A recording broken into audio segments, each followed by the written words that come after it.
আমরা আজকে কথা বলবো রাসূলুল্লাহ সাল্লাল্লাহু আলাইহি সাল্লামের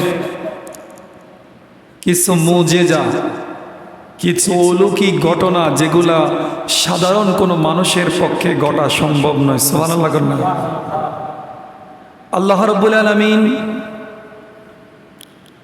যে কাজগুলো অসম্ভব কাজগুলো নবীদের মধ্যে করেছেন, নবীদের দ্বারা করিয়েছেন, সেগুলোর নাম হচ্ছে মুজিজা।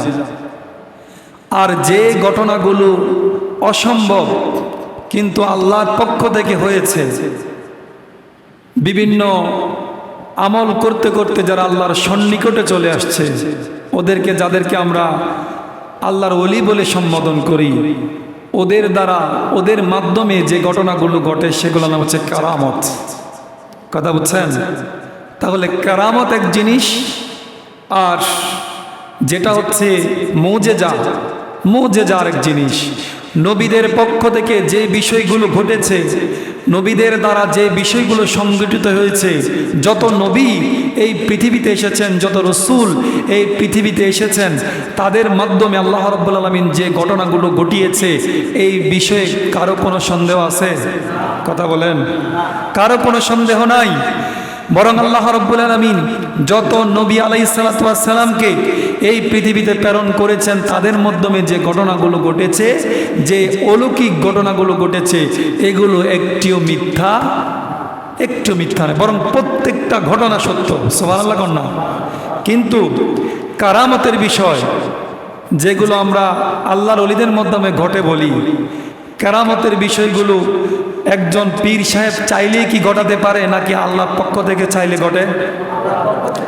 এখন কেউ যদি বলে আমি চাইলেই সমুদ্রের উপর হাঁটতে পারি, আমি চাইলেই বাতাসের সাথে উঠতে পারি, এগুলাকে কি আমরা কারামত মনে করব নাকি জাদু মনে করব? সবাই উত্তর দেন। কারামত হচ্ছে আল্লাহর পক্ষ থেকে যদি আপনার মধ্য দিয়ে কিছু প্রকাশিত হয়ে যায়, আপনি নিজেও জানেন না, আপনার মাধ্যমে কি হয়ে যাবে? প্রকাশিত হয়ে যাবে। আর যেটা মুজিজা, সেটা সরাসরি সত্য, সেখানে কোনো বক্তব্য দেওয়ার কিচ্ছু নাই, সেটা আল্লাহর পক্ষ থেকে নবীর উপর হয়েছে, নবীর মাধ্যমে প্রকাশ ঘটেছে, এটা সত্য।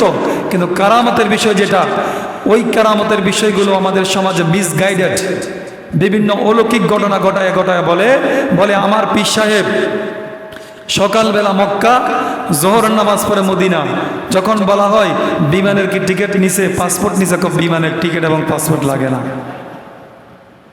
তাহলে আপনাকে বুঝতে হবে যে ঘটনাগুলো আমরা সাধারণত যাদেরকে আল্লাহর ওলি বলে থাকি, যদি একবারে আপনার বিবেকের বহির্ভূত কোনো কাজ হয়ে যায়, তাহলে ডারমে কুছ কালা হে, সেখানে আমাদের কথা আছে। আপনি ঢালাওভাবে কারামতকে আপনি বিশ্বাস করার ক্ষেত্রে আপনি ঢালাওভাবে বিশ্বাস করতে পারবেন না। যদি কেউ বলে আমি পুকুরের উপরে হাঁটতে পারি, নদীর উপরে হাঁটতে পারি, আমি আল্লাহর ওলি, যদি এমন কথা যদি কেউ বলে, তা আপনি সবাই তো জানি, আচ্ছা পুকুরের উপরে হাঁস কি বাঁচতে পারে না? কথা কন না। একটা হাঁস পুকুরের উপরে একদিন না দুই দিন না, বরং সে ছোট থেকে তার মৃত্যু পর্যন্ত বেঁচে থাকার ক্ষমতা তার আছে। এখন একজন যদি বলে আমি পুকুরের উপরে হাঁটতে পারি, আমি আল্লাহর ওলি, তাহলে আমরা কি তার আল্লাহর ওলি হিসেবে গ্রহণ করে নেব? আরে ভাই, যদি পুকুরের উপরে হাঁটতে পারলে আল্লাহর ওলির কোনো সিমটমস আমরা কাউকে ধরি, তাহলে আমি তো মনে করি পৃথিবীর সবচেয়ে বড় আল্লাহর ওলি হচ্ছে একটা হাঁস। কারণ আপনি তো সাময়িক সময়ের জন্য এই পুকুরের উপর দাঁড়ায় থাকতে পারেন, নদীর উপর দাঁড়ায় থাকতে পারেন, কিন্তু একটা হাঁস তো তার জন্মই ভাসমান। সে একদিন না দুই দিন না, বরং যেদিন জন্মগ্রহণ করছে সেদিন থেকে তার মৃত্যুর আগ পর্যন্ত, অর্থাৎ জবাই করার আগ পর্যন্ত হাঁসটা চাইলে পানির উপর বাঁচতে পারে কি পারে না? তাহলে অলৌকিক গাল গল্প বলে এটাকে কারামত বলে চালায়া দিবেন, আপনার শরীয়তের বাহিরে গিয়ে শুধু মারেফত কইরা এগুলার কোনো আপনার বিনা দলিলে বিশ্বাস করার কোনো সুযোগ আছে? কোনো সুযোগ নেই। এই জন্য আমাদেরকে কারামত এবং মুজিজা এই বিষয়গুলো বুঝতে হবে। প্রিয় ভাইয়েরা আমার, এ বিষয়ে আমরা কথা বলবো ইনশাআল্লাহ। আল্লাহ রাব্বুল আলামিন আমাদের সকলের প্রিয় হাবিব জনাবে মুহাম্মদুর রাসূলুল্লাহ সাল্লাল্লাহু আলাইহি সাল্লামকে এই পৃথিবীর জন্য এমন একটা আদর্শ করে পাঠিয়েছেন, আমার রসুলের মতো করে দ্বিতীয় একজন ব্যক্তি এই পৃথিবী কোনোদিন দেখেনি, কোনোদিন দেখবে না। সুবহানাল্লাহ। না এটা জোরে বলেন না সুবহানাল্লাহ। আমার রসুলের মতো এত একজন সুন্দর সুদর্শন এত একজন জ্ঞানী মানুষ, এমন একজন পার্সোনালিটির মানুষ পৃথিবী কোনোদিন দেখেনি, কোনোদিন দেখবে না। একজনই মাত্র, তিনি এমন একজন ব্যক্তিত্ব, আল্লাহ রাব্বুল আলামিন তাকে বলেছেন হাবিবুল্লাহ। সুবহানাল্লাহ না? হাবিবুল্লাহ বলা হয়, খলিলুল্লাহ এবং হাবিবুল্লাহর ভিতর পার্থক্য রয়েছে। ইব্রাহিম আলাইহিসসালামকে আল্লাহ রাব্বুল আলামিন কি বলে ঘোষণা দিয়েছেন? ইব্রাহিম খলিলুল্লাহ, অর্থাৎ ইব্রাহিম নিজে আল্লাহর প্রতি ভালোবাসা প্রকাশ করার পরে আল্লাহ রাব্বুল আলামিন ইব্রাহিমের সাথে একটা ভালোবাসা করেছেন। কিন্তু আল্লাহ সুবহানাহু ওয়া তাআলা স্বয়ং আমার রসুলকে ভালোবেসে উপাধি দিয়েছেন হাবিবুল্লাহ। হাবিবুল্লাহ এই জন্য বলা হয়, আমার রসুল আমার আল্লাহকে ভালোবাসার প্রস্তাব দেয় নাই, বরং আমার আল্লাহ রসুলকে ভালোবাসার প্রস্তাব দিয়েছে। সুবহানাল্লাহ না? এরকম একজন রসুলের উম্মত হতে পেরে আমরা খুশি না বেজার? কথা কন না, জোরে কন না, খুশি না বেজার? আমার রসুলের মতো এমন একজন সম্মানিত মানুষ পৃথিবী কোনোদিন দেখেনি, কোনোদিন দেখবেও না। একমাত্র, কেবলমাত্র, শুধুমাত্র পৃথিবীর সর্বশ্রেষ্ঠ ব্যক্তিত্বের নাম হচ্ছে মুহাম্মদ রাসূলুল্লাহ। তিনি হচ্ছেন সর্বশ্রেষ্ঠ আদর্শ, উসওয়াতুল হাসানা। আল্লাহ রাব্বুল আলামিন পবিত্র কোরআনুল কারীমের ভিতরে ঘোষণা দিয়ে বলছেন, ও পৃথিবীর মানুষ, তোমরা দুনিয়ার কোনো মানুষের প্রতি এত বেশি আকর্ষিত হইও না। দুনিয়ার কোনো মানুষের আদর্শ তোমাদের গ্রহণ করার কোনো সুযোগ নাই। বরং আল্লাহ রাব্বুল আলামিন বলেছেন, লাকাদ কানা লাকুম ফি রাসূলিল্লাহি উসওয়াতুন হাসানা। সুবহানাল্লাহ। তোমাদের জন্য আমার রাসূলের জীবনে রয়েছে উত্তম আদর্শ। এখন আমরা আদর্শ গ্রহণ করার জন্য দুনিয়ার কোনো মানুষকে আমাদের আদর্শ হিসাবে গ্রহণ করব নাকি রাসূলুল্লাহকে গ্রহণ করব? এটা সবাই বলেন না, চুপ থাকেন কেন? আমাদের আদর্শের জন্য আমরা কি দুনিয়ার কোনো মানুষকে গ্রহণ করব নাকি রাসূলুল্লাহকে? রাসূলুল্লাহ সাল্লাল্লাহু আলাইহি সাল্লামকে আল্লাহ রাব্বুল আলামিন দুনিয়ার মানুষের জন্য উত্তম আদর্শ রূপে প্রেরণ করেছেন।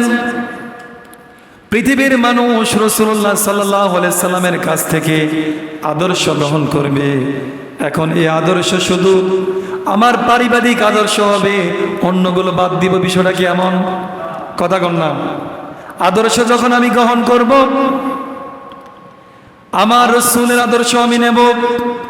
আদর্শ শুধু পারিবারিক আদর্শ নিলে হবে না, অর্থনৈতিক আদর্শ আমরা রাসূলের কাছ থেকে নেব, সামাজিক আদর্শ রাসূলের কাছ থেকে নেব, আমাদের সমাজতন্ত্রের আদর্শ রাসূলের কাছ থেকে নেব, পররাষ্ট্রনীতি, সমাজনীতি, রাষ্ট্রনীতি এবং কি রাজনীতি, এমন কোনো নীতি নাই। যত নীতি পৃথিবীতে আসে সকল নীতি একজনের কাছ থেকে নেব, সে নীতি সবাই বলেন না, তিনি হচ্ছেন রাসূলুল্লাহ সাল্লাল্লাহু আলাইহি সাল্লাম। আমরা পৃথিবীর মানুষের কাছ থেকে কোনো আদর্শ নেওয়ার সুযোগ নাই, বরং আপনার জীবনের পুঙ্খানুপুঙ্খ যত আদর্শ রয়েছে সব আদর্শ, সকল সেক্টরের ভিতরে শিক্ষা রয়েছে মুহাম্মদুর রাসূলুল্লাহ সাল্লাল্লাহু আলাইহি সাল্লামের কাছ থেকে। সুবহানাল্লাহ। আল্লাহ রাব্বুল আলামিন আমার রাসূলকে যখন দুনিয়াতে প্রেরণ করেছেন, রাসূলুল্লাহকে পড়াতে পারে, শেখাতে পারে, রাসূলুল্লাহর শিক্ষক হতে পারে, দুনিয়াতে এমন কেউ আছে নাকি? সবাই কথা বলেন, আছে নাকি? আমার রাসূলের শিক্ষক হতে পারে, দুনিয়াতে এমন কেউ আছে নাকি? এমন কোন পৃথিবীর মানুষ নাই যে মানুষটা আমার রাসূলের শিক্ষক হতে পারে, আমার রাসূলের উস্তাদ হতে পারে। বরং পৃথিবীর মানুষকে রাসূল বলছেন, বুইস্তু মুআল্লিমান, আমি দুনিয়াতে প্রেরিত হয়েছি, আমি দুনিয়াতে এসেছি তোমাদের কাছে শিক্ষক হিসাবে। সুবহানাল্লাহ। না, আমার রাসূলকে শিক্ষা দিতে পারে, রাসূলের শিক্ষক হতে পারে পৃথিবীর এমন কোন মানুষের কোয়ালিটি নাই। বরং রাসূল নিজেই বলছেন, আমি পৃথিবীতে শিক্ষক রূপে এসেছি, আমি পৃথিবীর শিক্ষক, পৃথিবীর প্রত্যেকটা বিষয়ে, প্রত্যেকটা সেক্টরে মানুষকে শিক্ষা দেওয়ার জন্য এসেছি। বরং পৃথিবীতে আমাকে শিক্ষা দেওয়ার মতো কোনো উস্তাদ নাই, কোনো শিক্ষা নাই, শিক্ষক নাই, বরং আমার শিক্ষক হচ্ছে স্বয়ং কে? আমার রাসূলের শিক্ষক কে? পৃথিবীর কোন মানুষ রাসূলুল্লাহ সাল্লাল্লাহু আলাইহি সাল্লামের মতো এত একজন পাওয়ারফুল, এত মার্জিত, এমন কোয়ালিটিফুল ব্যক্তির শিক্ষক হতে পারে পৃথিবীতে একজন আছে নাকি? একজনও নাই। বরং রাসূলুল্লাহ সাল্লাল্লাহু আলাইহি সাল্লামকে আল্লাহ রাব্বুল আলামিন শিক্ষা দিয়েছেন, তিনি নিজেই আমার রাসূলের শিক্ষক। সুবহানাল্লাহ কন্যা। তাহলে আমার রাসূলের শিক্ষক কে? পৃথিবীর কোনো মানুষ আমার রসুলকে শিক্ষক হতে পারে?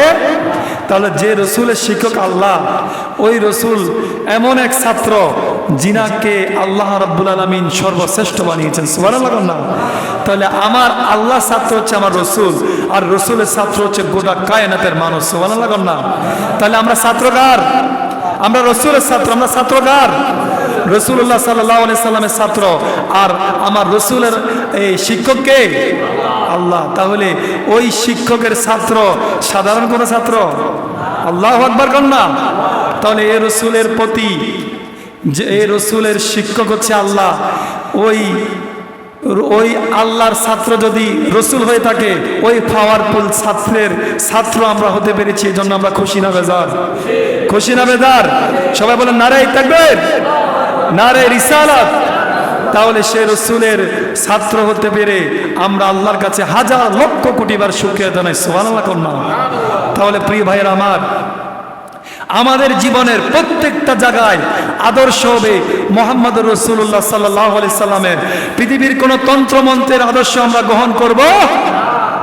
আমরা কার্ল মার্কস বলেন, লেনিন বলেন, মাও সেতুং বলেন, আমরা পৃথিবীর পাওয়ারফুল কোন লিডারের আদর্শ একজন মুসলমান হিসেবে আমি আপনি গ্রহণ করতে পারি? আমি আপনি একজনের আদর্শ গ্রহণ করব, তিনি হচ্ছেন মুহাম্মদুর রাসূলুল্লাহ সাল্লাল্লাহু আলাইহি সাল্লাম। প্রিয় ভাইরা আমার, আপনারা সকলে রসুলের মুজিজার কথা জানেন। আমার রসুল যখন চাঁদের দিকে এভাবে আঙ্গুল তুলেছিলেন, আল্লাহর পক্ষ থেকে আল্লাহ রসুলকে এমন স্পেশাল পাওয়ার দেওয়া হয়েছিল। রসুল যখন এভাবে তর্জনী চাঁদের দিকে দিয়েছিলেন, চাঁদ পেটে দুই টুকরো হয়ে গিয়েছিল। সুবহানাল্লাহ, তো আসতে বললেন। আমার রসুলের আঙ্গুলের ইশারায় চাঁদ দ্বিখণ্ডিত হয়ে যায়। সুবহানাল্লাহ কন্যা। ইনি কি যেন তেন মানুষ?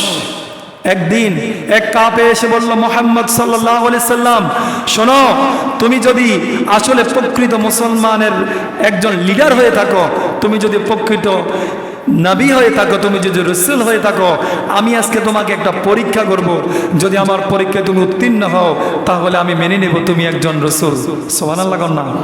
আচ্ছা, পৃথিবীর কোনো মানুষ আমার রাসূলুল্লাহ সাল্লাল্লাহু আলাইহি সাল্লাম থেকে পরীক্ষা নিলে আমার রাসূল কি পাস করবে না?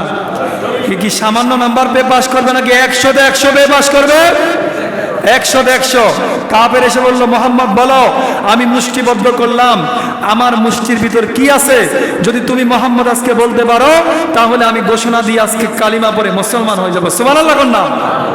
এই কথা বলার পরে রাসূলুল্লাহ সাল্লাল্লাহু আলাইহি সাল্লাম ওই কাফেরকে বলছেন, শোনো, তোমার হাতের ভিতরে কি আছে আমি বলা লাগবে না। যদি তোমার মুষ্টির ভিতরে কি আছে সেটা যদি নিজে সাক্ষী দেয় আমি কে, তাহলে তুমি কি মুসলমান হবা? সুবহানাল্লাহ।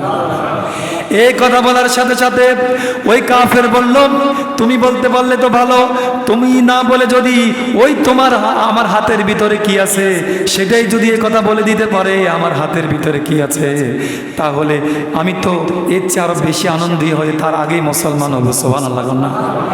এই কথা বলার পরে রাসূলুল্লাহ সাল্লাল্লাহু আলাইহি সাল্লাম দাঁড়িয়ে আছেন। দাঁড়িয়ে থাকার পরে ওই রাসূলুল্লাহ সাল্লাল্লাহু আলাইহি সাল্লামকে যে ব্যক্তি পরীক্ষা করার জন্য আসলো, ওই পরীক্ষার ব্যক্তির হাতের ভিতরে পাথর ছিল। কি ছিল? পাথর ছিল। ওই পাথরের জবান খুলে গেল। ওই পাথর জবান খুলে বলল, এই তুমি, আমি পাথর বলছি, তোমার সামনে যে ব্যক্তি দাঁড়িয়ে আছে সে হচ্ছে মুহাম্মদুর রাসূলুল্লাহ সাল্লাল্লাহু আলাইহি ওয়াসাল্লাম। সুবহানাল্লাহ। তো আসতে বললেন। এই কথা বলার পরে পাথর যখন স্বীকৃতি দিল, আল্লাহ রাসূল বলা লাগবে না, আমি পাথর বলে দিলাম, তুমি কাফেরের হাতের ভিতরে যে পাথর আছো, এই পাথরের সাক্ষী আমি নিজেই দিয়ে দিলাম, তোমার মুষ্টিবদ্ধ। আমার রাসূল বলা লাগবে না, পাথর নিজে যখন সাক্ষী দিয়ে দিল, কাফের তো তার কপালে তো হেদায়েত নাই। ওই কাফের এবার বলছে, মুহাম্মদ, আমি এতদিন মনে করেছিলাম তুমি একজন কবি, আমি এতদিন মনে করেছিলাম তুমি একজন কবি, কিন্তু আজকে তো প্রমাণিত হলো তুমি শুধু কবি না, তুমি একজন জাদুকর। সবাই বলেন নাউজুবিল্লাহ। দেখেন হেদায়েত না থাকলে কি অবস্থা হয়। তার হাতের পাথর আমার রসুল যে রসুল সেটা সাক্ষ্য দিচ্ছে। তারপরেও ওই কাফেরের কপালে হেদায়েত না থাকার কারণে ওই কাফের বলছে, মোহাম্মদ আমি এতদিন মনে করেছিলাম তুমি তো একজন কবি, আজকে দেখলাম তুমি শুধু কবি নয়, তুমি একজন জাদুকর। নাউজুবিল্লাহ বলেন। অথচ ওই পাথর নিজেই সাক্ষী দিচ্ছে মোহাম্মদ সাল্লাল্লাহু আলাইহি সাল্লাম তিনি হচ্ছেন আল্লাহ রসুল। তারপরও কাফির তো তার কপালে হেদায়েত না থাকার কারণে সে কালিমা পড়তে পারে নাই। সুবহানাল্লাহ। এই হচ্ছে আমার রসুলের মুজিজা। প্রিয় ভাইরা আমার, তারপরে মক্কার ভিতরে নানানভাবে যখন মানুষগুলো দিক বেদিক হয়ে পাগল পারা হয়ে গিয়েছিল, আমার রসুলের আদর্শের ছায়াতলে যারা এসেছে তারাই কেবল মুক্তি পেয়েছে। তারা ব্যতীত যারা দূরে চলে গেছে সবাই অবস্থান হয়েছে জাহান্নাম। সবাই বলি নাউজুবিল্লাহ। আমরা সকলে জানি দাউদ আলাইহিস সালাম আল্লাহর একজন পয়গম্বর নবী এবং রসুল ছিলেন। দাউদ আলাইহিস সালাম যে যুগের নবী এবং রসুল ছিলেন সে যুগে লোহার প্রচলন ছিল বেশি। লোহা দিয়ে বিভিন্ন ধরনের অস্ত্র, বিভিন্ন ধরনের আপনার মাল সাবানা তৈরি করা হতো। দাউদ আলাইহিস সালামের জন্য আল্লাহ রাব্বুল আলামিন কোরআনের আয়াত নাজিল করে বলছেন, ওয়া আলান্না লাহুল হাদিদ। আল্লাহ রাব্বুল আলামিন বলছেন আমি তার জন্য লোহাকে নরম করে দিয়েছি। কার জন্য? দাউদ আলাইহিস সালামের জন্য আমি লোহাকে নরম করে দিয়েছি। দাউদ নবী যদি কোনো লোহার ভিতরে এভাবে হাত দিত, লোহাটার সাথে সাথে গলে পানি হয়ে যেত। সবাই বলেন সুবহানাল্লাহ। সুবহানাল্লাহ একটু জোরে বলেন না। যখন লোহা পানি হয়ে যেত, লোহা নরম হয়ে যেত, তখন দাউদ আলাইহিস সালামের লোহা দিয়ে যেটা ভালো লাগতো সে সেটাই তৈরি করতে পারত। তিনি লোহা দিয়ে দা বানাতেন, খন্তা বানাতেন, কুরাল বানাতেন, দা দিয়ে বিভিন্ন অস্ত্র বানাতেন, তলোয়ার বানাতেন। দাউদ আলাইহিস সালামকে আল্লাহ রাব্বুল আলামিন স্পেশাল পাওয়ার দিয়েছিলেন ওই সময় মানুষের সাথে মোকাবেলা করার জন্য। দাউদ নবীকে আল্লাহ লোহাকে তার জন্য অনুগত করে দিলেন। লোহা দাউদ আলাইহিস সালাম যেমনি বলতেন সেমনি শুনতো। সুবহানাল্লাহ বলেন। দাউদ আলাইহিস সালাম ইন্তেকাল করলেন। আজকের দুনিয়াতে কেউ যদি লোহার ভিতরে এভাবে হাত দেয়, লোহা কি নরম হবে? কথা বলুন। আজকের দুনিয়াতে কেউ যদি লোহার ভিতরে হাত দেয়, লোহাকে যদি কেউ স্পর্শ করে, লোহা আজকে আর নরম হয় না। দাউদ নবীকে আল্লাহ রাব্বুল আলামিন এই মুজিজা দিয়েছিলেন। দাউদ নবী যখন চলে গেছে, তো এখন আর দুনিয়াতে কেউ লোহাকে হাত দিলে লোহা আর নরম হয় না, লোহা আগের জায়গায় থাকে। বরং মেশিনের মাধ্যমে লোহাকে নরম করা লাগে। কথা বলুন ঠিক কিনা? তারপরে মূসা আলাইহিস সালামের যুগে ওই সময় সাপের উপদ্রব ছিল বেশি, ছিল কি ছিল না? মূসা আলাইহিস সালামকে আল্লাহ রাব্বুল আলামিন যে স্পেশাল ভাবে একটা মুজিজা দিয়েছিলেন, তিনাকে আল্লাহ রাব্বুল আলামিন একটা লাঠি উপহার দিয়েছিলেন। সুবহানাল্লাহ। আল্লাহ রাব্বুল আলামিন কোরআনে বলছেন, ওয়ামা তিলকা বিয়ামিনিকা ইয়া মূসা। মূসাকে আল্লাহ রাব্বুল আলামিন বলছেন, মূসা, ও মূসা তোমার হাতে এটা কি? মূসা বলছেন, ক্বালা হিয়া আসা, আমার হাতে এটা লাঠি। আচ্ছা, আল্লাহ কি জানে না মূসার হাতে এটা কি? কথা কন না। আল্লাহ কি জানে না মূসার হাতে এটা কি? তারপরে আল্লাহ মূসাকে বলছেন, ও মূসা তোমার হাতে এটা কি? মূসা বলল, আল্লাহ এটা আমার হাতে এটা লাঠি। আমি এটা দিয়ে গাছ থেকে পাতা পারি, আমি এটা দিয়ে আমি বিভিন্ন ধরনের কাজ করি। আল্লাহ প্রশ্ন করার পরে মূসা উত্তর দিচ্ছেন। মূসা আলাইহিস সালামের যুগে যখন বেশি সাপ দিয়ে জাদু করা হতো, মূসা যখন ওই জাদুকরদের সামনে লাঠিটাকে এভাবে ফেলে দিতেন, লাঠিটা মুহূর্তের ভিতরে বিশাল সাপ হয়ে যেত। সুবহানাল্লাহ। ওই জাদুকরদের সামনে মূসার লাঠিকে যখন রাখা হতো, ওই লাঠিটা সাপ হয়ে জাদুকরদের প্রত্যেকটা সাপকে এই লাঠিটা সাপ হয়ে খেয়ে ফেলতো। সুবহানাল্লাহ না? তাহলে মূসার যুগে আল্লাহ রাব্বুল আলামিন ওই লাঠি দিয়ে জাদুগুলাকে ধ্বংস করার জন্য লাঠিকে সাপ বানাতো। তারপরে ওই লাঠিকে দিয়ে মূসা আলাইহিস সালাম গাছ থেকে পাতা পাততো। তারপরে ওই লাঠি দিয়ে যখন মূসা আলাইহিস সালাম সমুদ্রের ভিতরে আঘাত করতেন, সমুদ্রের রাস্তা হয়ে যেত। সুবহানাল্লাহ না? এটা ছিল মূসা আলাইহিস সালামের মুজিজা। এখন দুনিয়াতে পৃথিবীতে অত্যাধুনিক লাঠির আর কোনো শেষ নাই। এখন যদি কেউ লাঠি ব্যবহার করে, লাঠি দিয়ে কি এখন সাপ বানানো সম্ভব? আরে কথা কন না।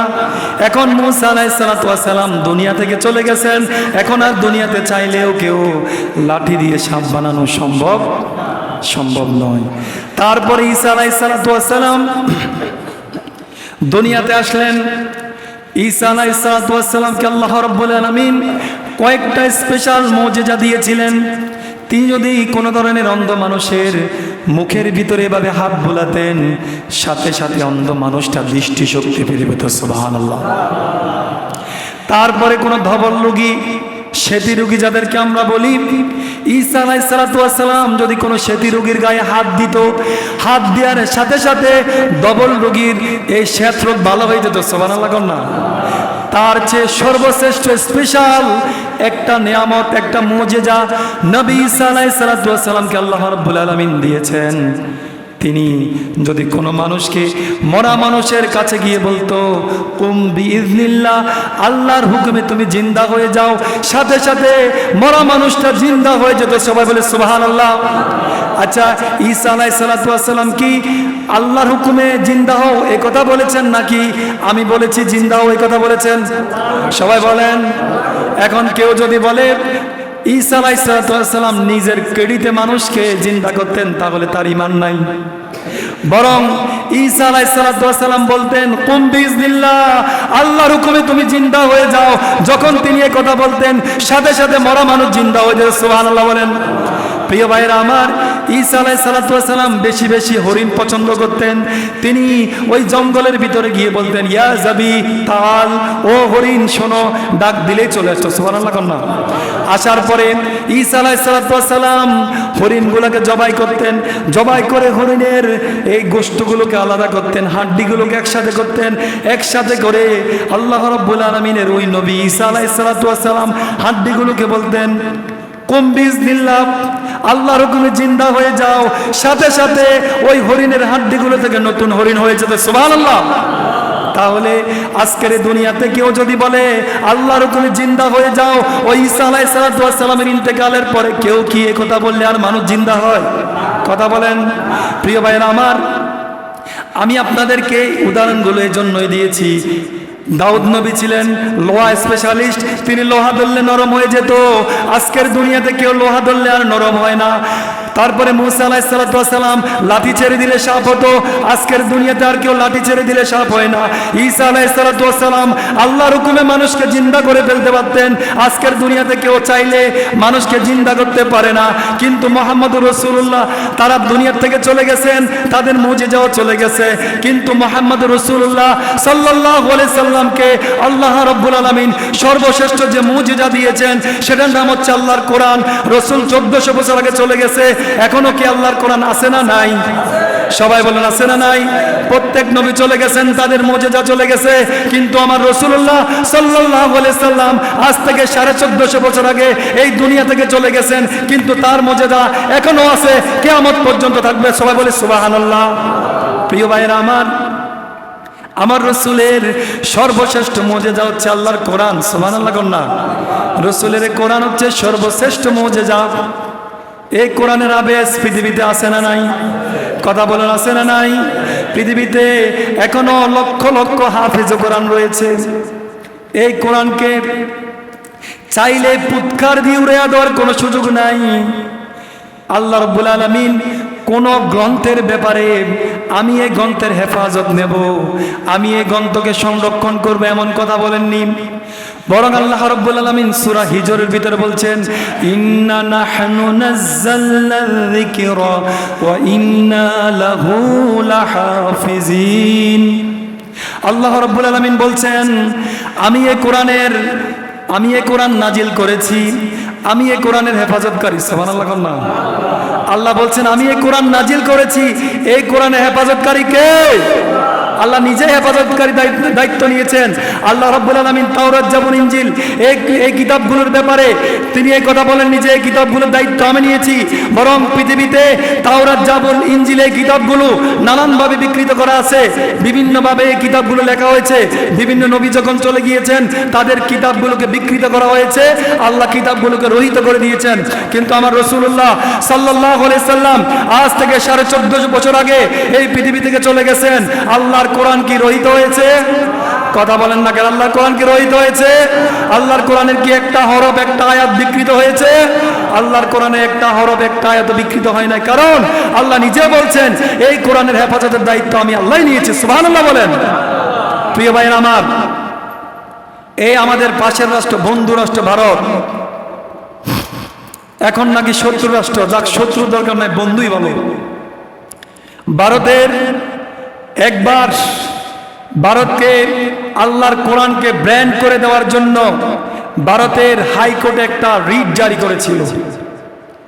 ভারতের অসংখ্য আপনার বিভিন্ন ধর্মের আপনার উকিল, বিভিন্ন ধর্মের আপনার যারা হচ্ছে কোর্ট কাছারি নিয়ে কাজ করে, তারা এপিল করেছিল যে কোরআনকে ভারতে ব্র্যান্ড করে দেওয়া হবে। কাহিনী কি? সমস্যা কি? কয় যে এই কোরআনে অসংগতি রয়েছে, অন্য ধর্ম মানুষের ব্যাপারে ইনসাফ করা হয়নি। এই কথা বলার পরে ভারতে কোরআনকে ব্র্যান্ড করে দেবে, কোরআনকে নিষিদ্ধ করে দেবে, এই নিয়ে তারা কয়েকটা রিট করলো, অ্যাপিল করলো, রিট করলো। এভাবে যখন চলতেছিল, তৎকালীন ভারতের দিল্লি মসজিদের খতিব ছিলেন আব্দুল্লাহ বুখারী। কি নাম ছিল? সবাই কথা বলেন। আব্দুল্লাহ বুখারী। তখন আব্দুল্লাহ বুখারী বলেছিল, এ ভারতকে আমরা সাজিয়েছি, এ ভারতের কুতুব মিনার আমার, এ ভারতের তাজমহল আমার, এ ভারতকে আমরা 800 বছর ধরে সাজিয়েছি। যদি কোনো আপনার কোনো জজ যদি এই ভারতের বুকে কোরআনকে ব্যান্ড করার জন্য যদি কোনো রায় লেখে, আমি আব্দুল্লাহ বুখারী বলছি, আমি ভারতের দিল্লি মসজিদের খতিব বলছি, যে ব্যক্তি ভারতের ভিতরে কোরআনকে ব্যান্ড করার মতো কোনো রিট জারি করবে, লিখবে, কোনো আপনার জারি করবে রিট, আমি ওই উকিলের, আমি ওই ব্যারিস্টারের, আমি ওই জজের জিহ্বাটাকে ছিঁড়ে ফেলবো। সুবহানাল্লাহ বলেন না?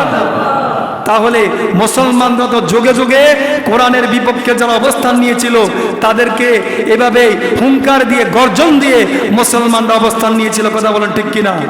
বাংলাদেশেও নানান সময়ে আল্লাহর কোরআনের বিধান নিয়ে যখন বিভিন্ন জনে যখন বিভিন্ন কথা বলে, আমরা যারা ইসলামপন্থী, যারা আমরা কোরআনকে বিশ্বাস করি, যারা আমরা রাসূলুল্লাহকে বিশ্বাস করি, আমরাও যুগে যুগে তাদেরকে ছাড় দেই নাই। আজকের দিনও যদি বাংলাদেশে আল্লাহর কোরআনের বিরুদ্ধে কোনো অবস্থান নেওয়া হয়, যে কোরআনের পক্ষে হেফাজতের দায়িত্ব আমার আল্লাহ নিয়েছে, আমরা ওই কোরআনের পক্ষে কাজ করা দরকার আছে না নাই? সবাই বলেন, আছে না নাই? ওই কোরআনকে নিয়ে যদি কেউ পায়তারা করে, কোন রকমের বিশৃঙ্খলা করে, তাহলে আমাদের পক্ষ থেকে তাদের জন্য কোনো ছাড় আছে নাকি? কোনো ছাড় নাই। ইনশাআল্লাহ আমরা তাদের দাঁত ভাঙ্গা জবাব দেব। যারা আমার কোরআনের বিরুদ্ধে অবস্থান নেবে, যারা আমার কোরআনের বিপক্ষে কথা বলবে, আমরা মুসলমান হয়ে তাদের পক্ষে থাকতে পারি কি পারি না?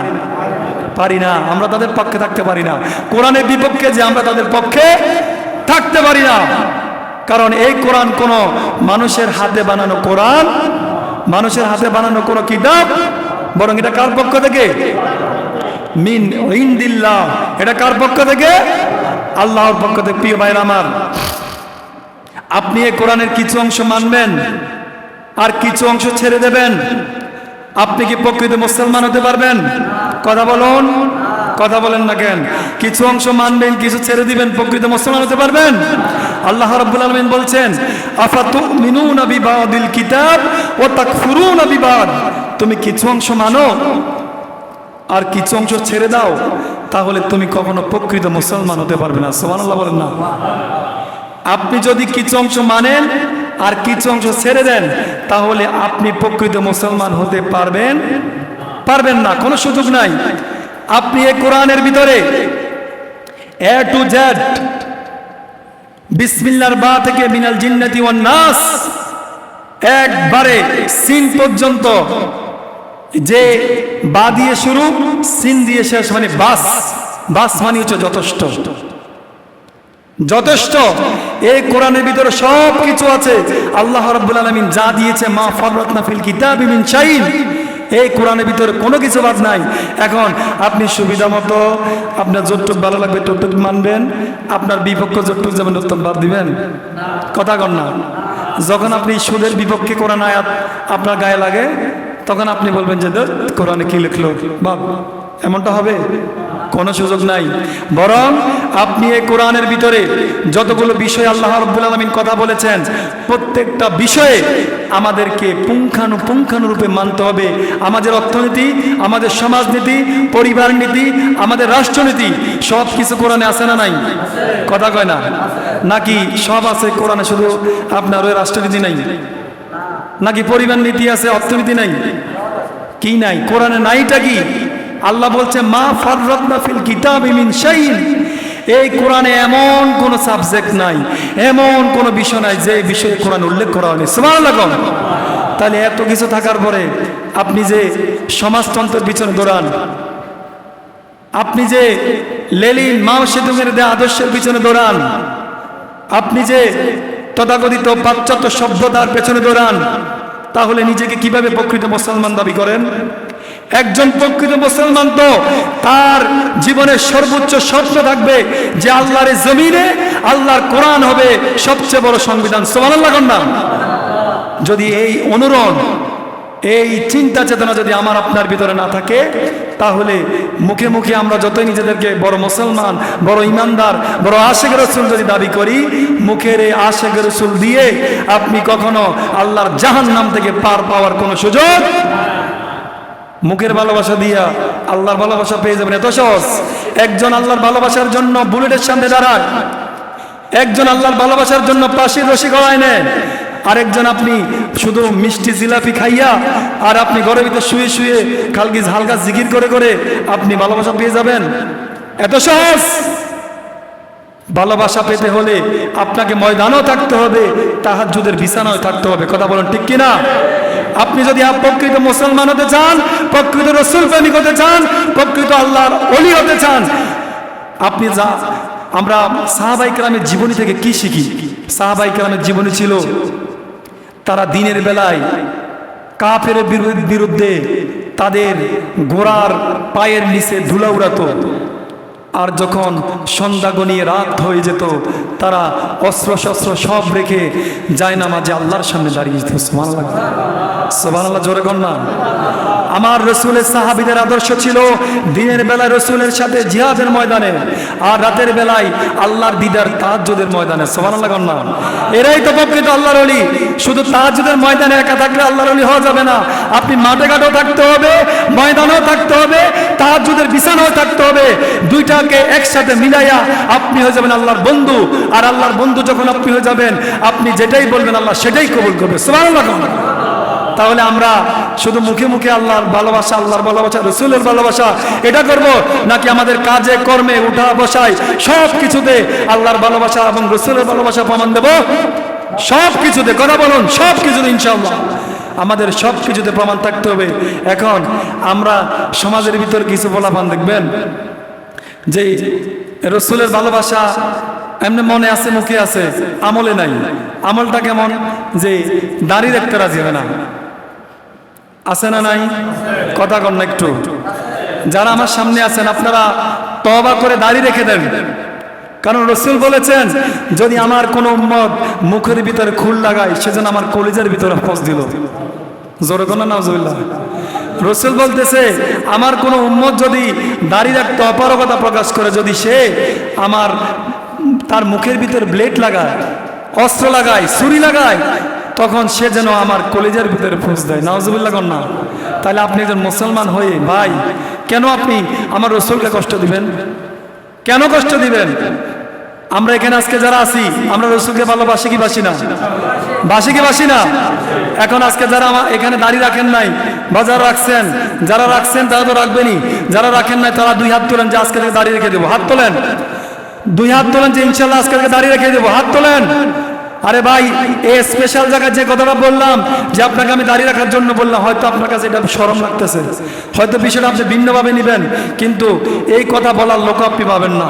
যখন হাসনের ময়দান রসুল বললে সোকান লিমান গাইয়া রবি, দূর হয়ে যাও, দূর হয়ে যাও, যদি তুমি আসলে আমার প্রকৃত বন্ধু হতা, আমার আশেক হতা, তাহলে তুমি তোমার মুখের ভিতরে ব্লেড লাগাতে পারতা না, তুমি তোমার দাড়ি কাটতে পারতা না। নাউজুবিল্লাহ বলেন না। আমি দোয়া করি যারা এখনো মুখে দাড়ি রাখেননি প্রত্যেকে দাড়ি রেখে দেন। যদি শরম লাগে, মন চান যে আরেকটু সময় কি, আরে ভাই যদি আল্লাহ এই দাড়িটা আপনার মুখে না মানায় তো দিত না। বোঝেন না কেন? মহিলার মুখে দাড়ি নাই কেন? আরে মহিলারা সুন্দর লাগবে না?